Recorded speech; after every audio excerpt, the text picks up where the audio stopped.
Yeah, when we think about sustainability in materials, we think about the source of the materials, we think about the process, and we think about the end of life.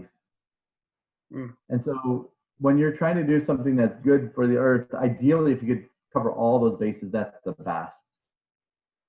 First and foremost for us, for our priority, is the end of life focus.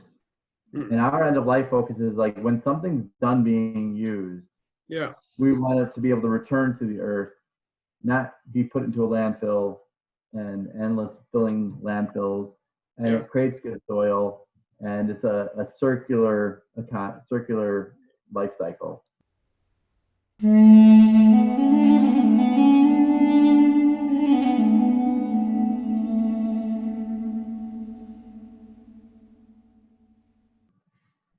Okay, this is Oshri from NaamNom. I'm interviewing Rich Cohen with us today.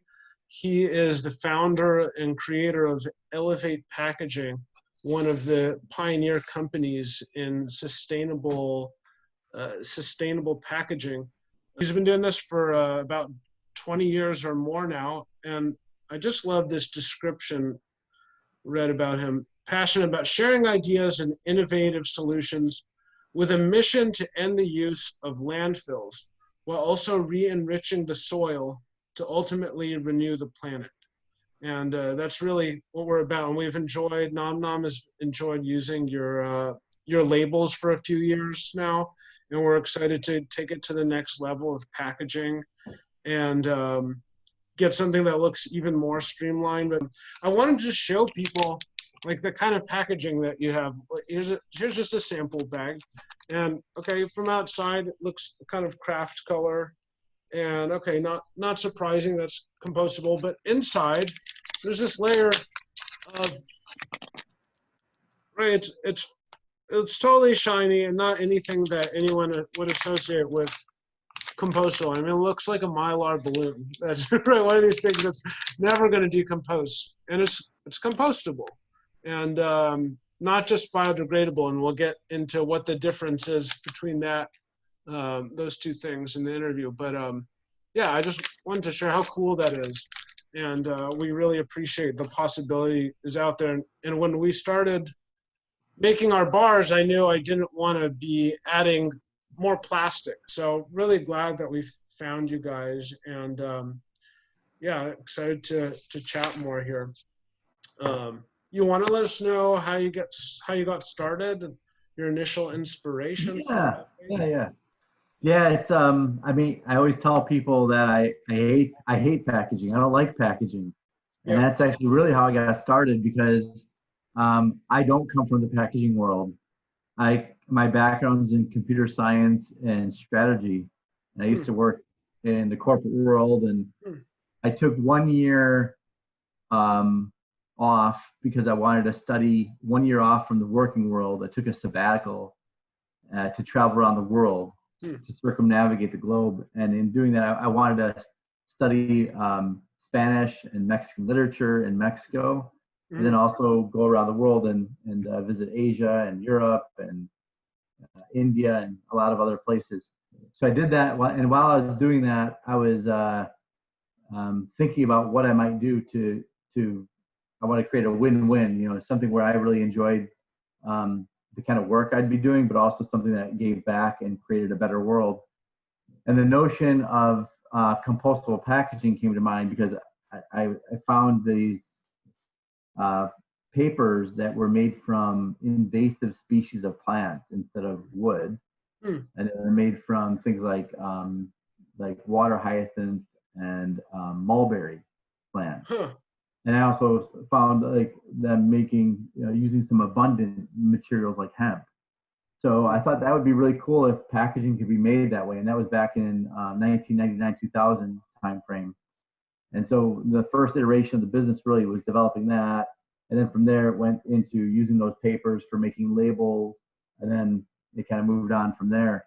But the premise of the business has always been really driven by the fact that I just don't like packaging. And I thought that companies didn't really have good solutions. And if they could make a better decision and they had a better option, they probably would.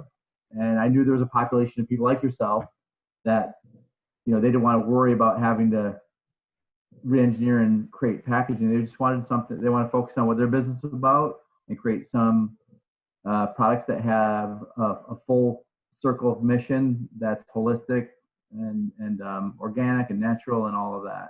And packaging needed to be part of their answer. So it's companies like yours that really make it all happen, because we're just the messenger in effect. We're bringing you guys the solutions, and you're bringing it to market. But yeah, that's where I kind of got started. I wanted to help solve that problem by eliminating waste. Yeah, I'm so glad. That's a cool story. And now it's been 20 years. Any interesting stories that come up, because the plastic packaging is so normalized that you eat like a piece of gum or a bar and it's going to be in the environment for the next 100,000 years, whatever. Yeah. It's like I don't know if anything coming to mind you want to share in terms of that. Well, it's changed my life in a lot of ways to run this business. And one of the things that I became more aware of organic and natural foods, and my diet has changed, my perspectives have changed. I've become more educated as the markets evolve. So one of the things I absolutely love are our customers.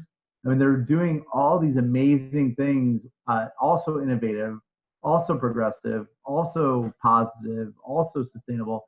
And so whenever we're working with our customers, we always get some perspective on how they're making their own industry a lot better and more sustainable, because those are the kinds of people that come to us. If they're that level of passion when it comes to sustainability on their own products, they're going to come to us for the kind of packaging that helps them round out that message. So I guess I'd say, like, one of the things I don't have a specific story, but one of the things I've absolutely loved is like getting to know people like yourself and other people that are very passionate about making the world a better place and bringing a product to market and us being part of their story. Yeah. That's a lot of fun. Yeah. And well, so many of them. Yeah, it's awesome. What do you think would be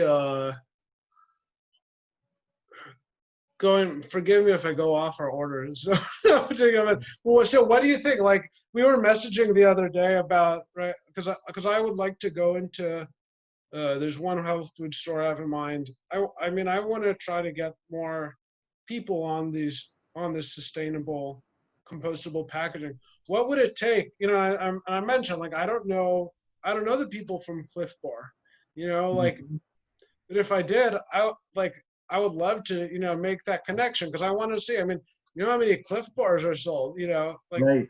That's like, millions and millions of pieces of plastic out of the system. So, in your opinion, what would it take to, from your guys' end, is the bottleneck awareness of companies like that, or is it the availability of materials or mechanics? Like, what would it take for 5 years we have much better ratio of compostables? Yeah, there are a lot of complicated levers in all of that. And the good news, though, is that I've been running this business for 20 years, and especially in the last 6 years or more, we've had outstanding growth. And the outstanding growth is coming from companies like yours and others that are becoming educated. That's one part of it. Awareness and education, like even the possibility of having a compostable piece of packaging isn't clear to everyone. And then even the knowledge of what composting means and the differences, as you said earlier, about say composting versus biodegradable. Right. And there's some people that manufacturers that promote biodegradable packaging, which then just creates more confusion to people, because it's really not good, or it's oxo-degradable, or it's something that sounds good but it's not. Yeah. So over these years, we've been growing rapidly, our business, which I think is a testament to the knowledge, the acceptance, the economies, the brands, the consumers, everything developing. But there's a lot of moving parts to it in terms of acceptance. So one of them, like we said, was awareness. One is knowledge. One of them is better resins and materials and performance to preserve products, which were really outstanding. We just, we've been a couple of years ago. We launched the world's first coffee bag, which has one off-gas valve, and we have zippers. And so we've been chipping away, getting these products to stand up next to conventional packaging, so that they perform just as well. Because obviously another dimension of sustainability is preserving product and preserving food instead of avoiding food waste. There's other dynamics, which is composting, hauling, composting facilities, what composters will accept, composting standards and certifications. There's a lot of moving parts as it's developing. But that all aside, the way to move this all forward, which is really how do you get Cliff Bar, as you're saying, how do you get Cliff Bar to sign up? We need to keep all of the niche businesses like yours are the ones that are leading the way. You guys are the ones that stepping up. It costs a little bit more, so you're paying a little bit of a premium. You know that you're building the market. You're creating awareness for your customers that there's options. Those customers will speak up, and as the volume increases, the costs will come down. I'm not sure how far and how deep they'll go, but we've done some calculations. We know that and we've been reducing our costs over the years as the economies increase. And as those economies go up and things get more affordable, then larger companies start to sign on to those programs. And we've seen that. Now we're not at the Cliff Bar level, maybe soon, but we've got some pretty good sized companies, and we've even had an airline that's been using our labels. So there's movement, and it's just about all those things you mentioned, about awareness, about cost, about adoption, about performance of materials, many things. But the good news is, if we're all like trying to push the ball forward a little bit, doing our little bits of our parts, getting the message out there, it's going to raise the bar. And it is. Yeah, it seems like it's happening. It's happening. Yeah, it's awesome. The cool thing is you're on the front end of it. We're on the front end of it. We're enjoying a wonderful big wave of growth. And it's small in the view of the big CPGs, and it's small in the view of the biggest packaging companies. But for us making an impact and building a movement, we're doing it. Yeah.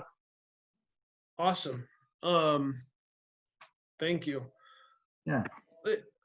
I wanted to ask, so technically what happens when someone throws out a plastic wrapper into the street, let's say they litter it.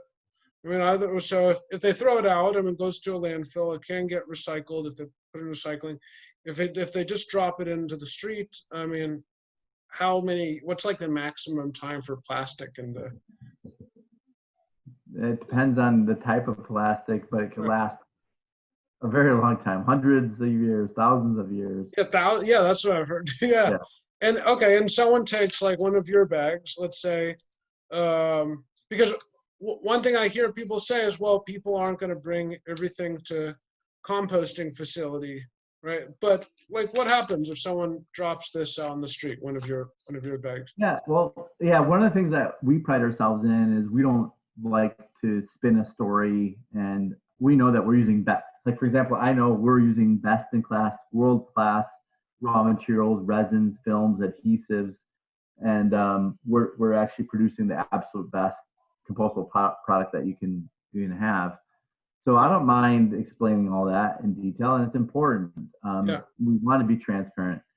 Composting needs three things to happen, and one is heat, another is moisture, and the third is microorganisms. Without those three things, the bag can't really be composted. Right. With those three things, it composts pretty rapidly. Right.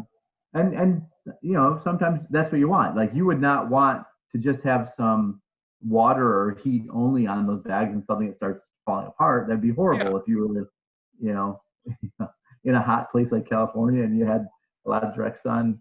So that would be bad. So you don't want the bags to fall apart. So when they're out in the wild, you know, when someone tosses out their car window, they're not going to really have a controlled environment for those three things to be happening. Right. So they variable. will degrade. Huh? It's variable. It's variable, right? Yeah.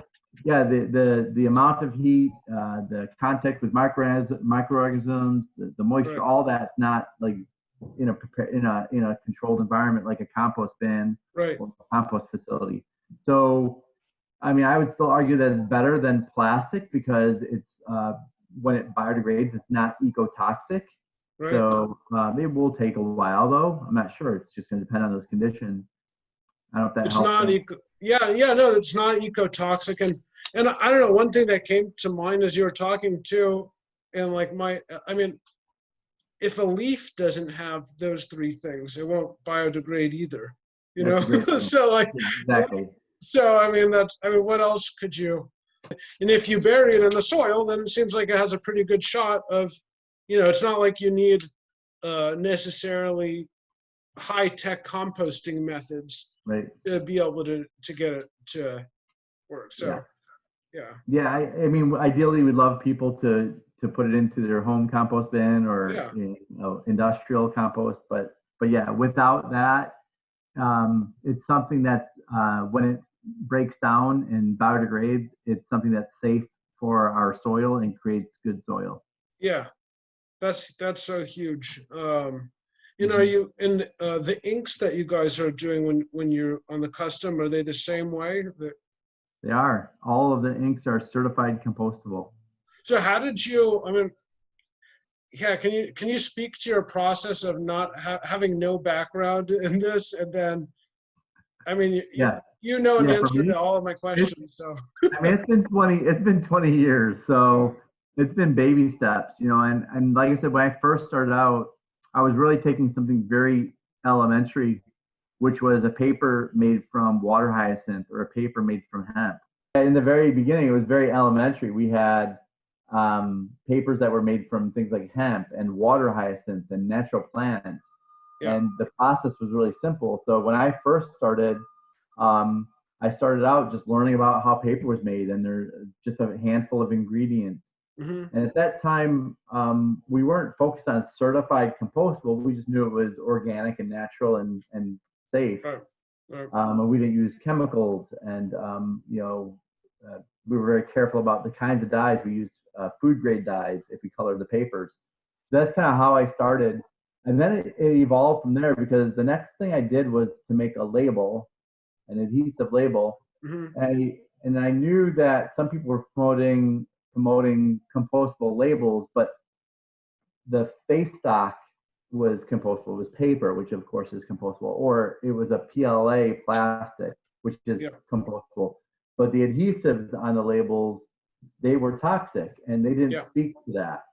And so when we got involved in making labels, we wanted to make the world's first compostable adhesive label. So we worked to find, and it's a part of our proprietary composition, but we have a certified compostable adhesive with a fully certified compostable pressure sensitive adhesive label with it, you know, all together. So to learn that, so then I started, you know, evolving along the value chain of packaging, and I would look towards experts to learn how pressure sensitive adhesive label stock was coated and manufactured.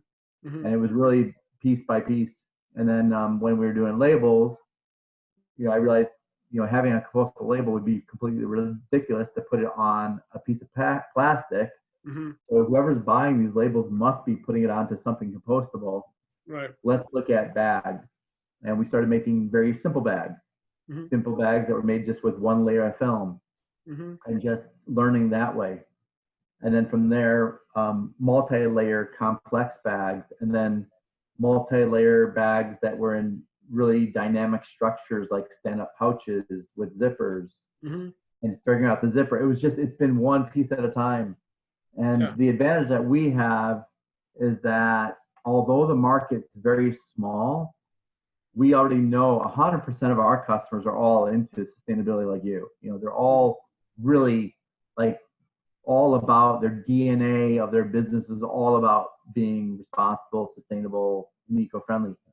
So since 100% of our customers are that way, we know that if we come out with some solution, Mm-hmm. there's going to be people that will latch onto it. Like in your case, we're now working with you for the first time to create a bar wrapper, Mm-hmm. you know, and we've got some people that asked about it, but if we can make a bar wrapper for you and make it compostable and you show that it works, I think we'll find a whole bunch of other people that will be interested.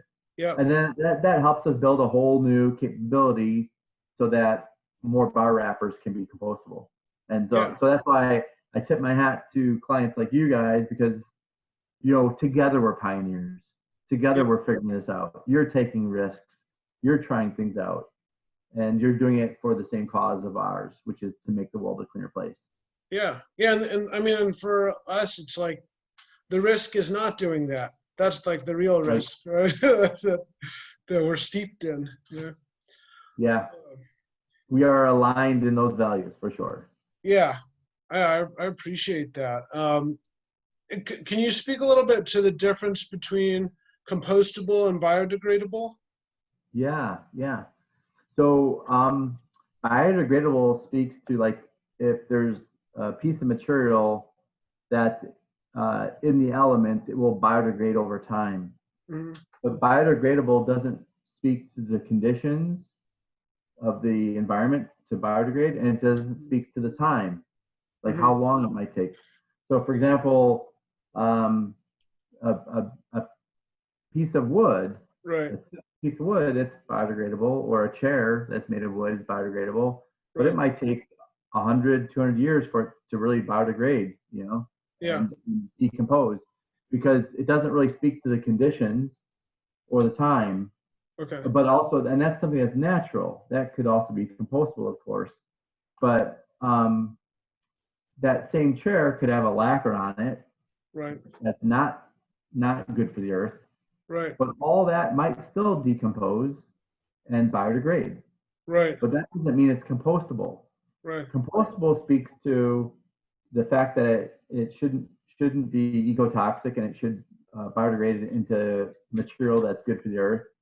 And it speaks to the amount of time it takes to biodegrade it. It has to biodegrade in a reasonable amount of time.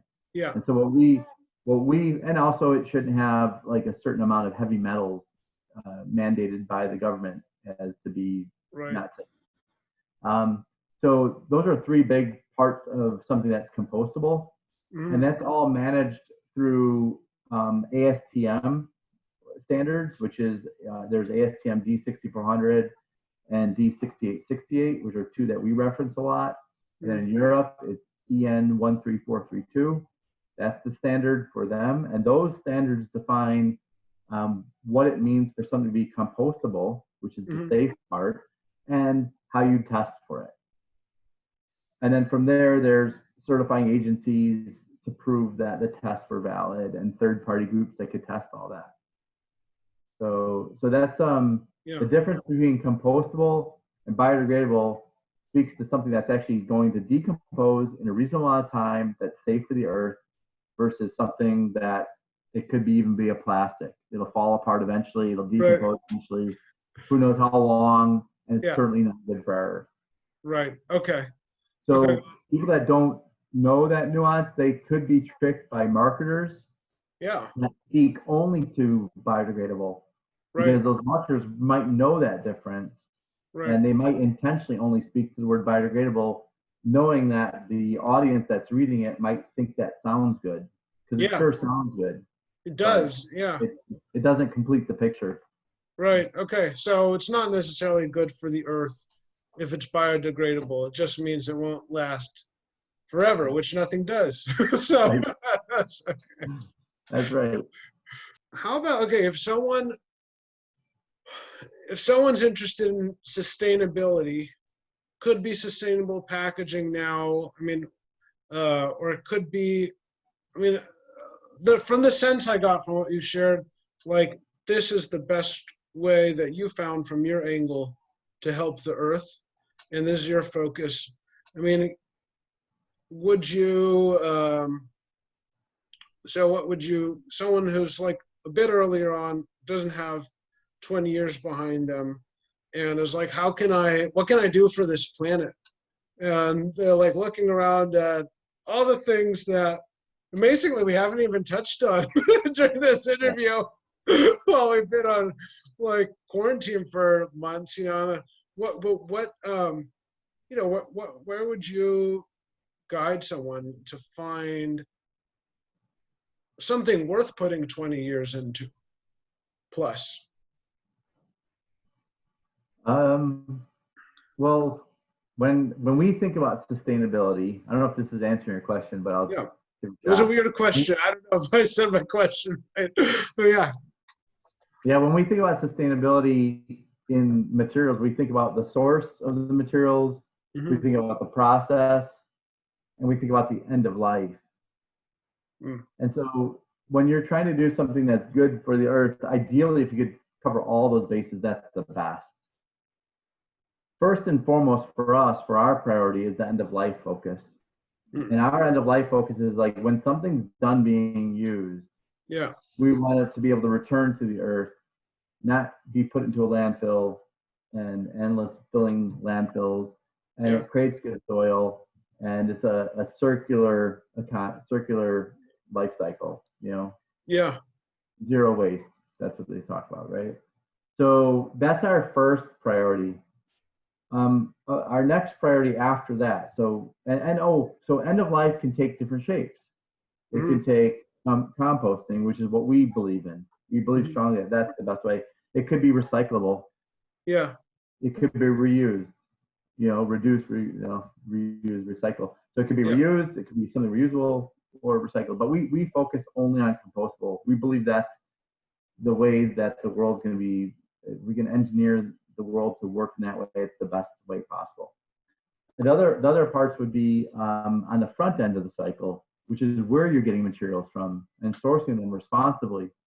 So, for example, you can be getting, if it's paper, FSC or SFI certified papers, which come from forests, but they're managed forests and sustainably managed forests. So that's a good source for that material. Or you can get recycled plastics or recycled papers, or you can get materials that are largely biomatter, a higher percent of biomatter. We try in everything we do to source the most responsible way, whatever we use. For example, our cellophane, if you use our cellophane bags, those are fully compostable. So our first and the highest priority is that they compost. So they compost. And then going back in the sourcing channel, those are produced from wood cellulose from sustainably harvested forests. So we've got both ends of that. And the process, when I speak about process, is like in terms of how you're converting it and the energy converted. You know, that's another thing, and how efficiently and sustainably you're converting those raw materials into finished goods. And that's another aspect of, looking at like how to, I don't know if it was answering your question, but how to create a sustainable impact, at least in the world that we focus on. That's how we look at it. Yeah. No, I think that does answer. And what I think is awesome is how you've evolved over years. I mean, you started with just paper, and now you have like this stuff, like, and I literally haven't found that anywhere. Is there any hope for landfills, or like, what's the hope for, I mean, is that just going to be how it is and we just have to like change directions as fast as possible? Or like let's say if someone gave you the reins of what we're going to do with the landfills, besides not continuing to add to them. I think that less is better, you know, when it comes to landfills. They still have a place and they will have a place for a long time. Yeah. But I'll also say years ago when I first started composting, I was blown away with how much just in my little household, how much waste I can personally divert from the landfills. Mm-hmm. And I didn't calculate exactly, but I would guess when I started taking all the waste that I'd put into the bins that had been compostable and started taking, instead of putting into the landfill bin and putting into my compost bin, I think I reduced my waste by about 70%. Oh. Yeah, no, I like to cook. So and I like to eat fresh food and fruits and produce and all that. So there's a lot of, you know, peels and cores and all that. But I think when I started seeing that, just what I was personally doing and how much waste I diverted, I was pretty impressed. Yeah. And I still had, you know, plastic wrapping around the food and some coated papers that couldn't be compostable. But the good news is we're working on all that. We're making headway. You know, like the bag you just held up, like that wasn't a reality a few years ago. Right. And now that is. What's next? I mean, we're working on, I shouldn't say this kind of, you know, but we're working on some really cool solutions that are going to help make e-commerce shipping, every little bit of the e-commerce shipping, including the tape, the labels, the delivery information, everything, the whole thing be composted. And when you look at a world where, you know, you have a world where Amazon and everything ordering online, there's more and more of that kind of packaging and waste. So I think there'll be a lot less landfill waste year over year, and we're going to see a big impact. And I'm not sure when they'll go away or if they'll go away, but they'll be reduced dramatically if we do things right. I feel like now you kind of open something else up, which is like home either. So what would be the best way to get people composting? How do you start? Yeah, so to start, if you want to compost on your own, it's not that complicated. I mean, I bought a bin, a single tumbler bin. It was about $100. And you don't have to go that route. You could start with a pile. There's like if you were to Google home composting, there's a lot of information about it. The worst way to start is to get overwhelmed with the science of it, because it's not all that complicated. You know, there's ways to do it really well and have the right balance between carbon and nitrogen. You got to worry about that kind of stuff, but don't get involved with all the science of it. Don't get too overly involved. That intimidates you. Yeah. And I think the important thing is to get started and try it out and try to learn what you can, and don't worry about getting it perfect. So I think that's the best way, and that's for home composting. If your municipality has a pickup opportunity, like you can hire a service, or you can, if you're lucky enough to have a bin at the end of your driveway, it's really as simple as putting it into your bin and having someone pick it up. But yeah, I think everyone should try to do their part, because there's a learning process also in it. You start to get connected with like waste a bit more, and starting to realize and be more conscious of how much waste we're putting into landfills, which are not sustainable. Yeah. Beautiful. And are there any model communities or cities or countries that are doing this really well, either at a municipal level or where it's just a routine of most people doing it individually that you're aware of? Yeah, well, I mean, there's a lot of great action going on in a lot of cities across the country, and it's increased significantly in the recent years. You know, coming to mind, like there's great programs in New York, which that's my hat there. Yeah. New York. Great programs in New York. There's great programs in California, Oregon, New Mexico, Texas, Minnesota, all over the country. There's a lot of great programs happening, and they're building momentum. And one of the pioneers is the state of Washington and the city of Seattle, and they've done a lot of early work.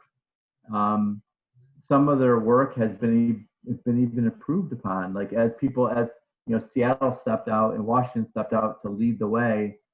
They provided kind of a prototype and a basis for other communities to learn from. And there's like some wonderful things going on in Minnesota where they learn from the best of everyone, and they're now taking it to the next level. So there's a lot happening out there, and if people want to learn more about what's happening, they can reach out to the U.S. Compost Council. Our company, we're a founding member of the corporate composting council there. So and we're also a sponsor of ICAW, International Compost Awareness Week. That's another organization you can reach out to that you can learn about this kind of stuff. Yeah. Awesome. I mean, honestly, I could ask you questions for another hour out of personal curiosity, and then maybe we'll do it again in a few months. That'd be great. To work with, so yeah. That'd be great. We're trying to get more and more aware. I mean, it's all about, you're saying, how does this all happen? It's awareness is a big part. So the thing that you're doing now here with this is great. I mean, we keep on seeing it move forward. I mean, it's just good. We're on a one-way trip on this stuff. It's not like going backwards. It's not like suddenly like, oh no, composting doesn't work. Let's not do that anymore. Let's make plastic. So like, it's cool that you're on the early end of it, and we are on the early end of it, and it's only going to get better and greater, just like how our organics were. Organics were like a freaky little sideshow like 15 years ago. Like it was only in health food stores, and it was a different, very specific population. And then now, I mean, Walmart has freaking organics, so in some ways we scoff at that. But we're like, you know what? That's what we wanted. We wanted to change the world. Back then, 15, 20 years ago, we were like, if the world could just be more organic, it'd be way better off. And the world's changed. And now Walmart's got it. So when Walmart has all of their packaging responsible like this, that'll be the next great thing. And it's going to happen.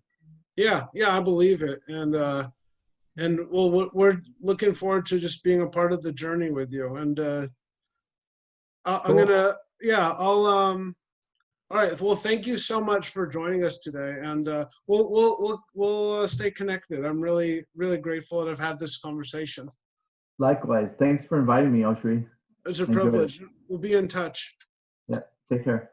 You too. Bye-bye.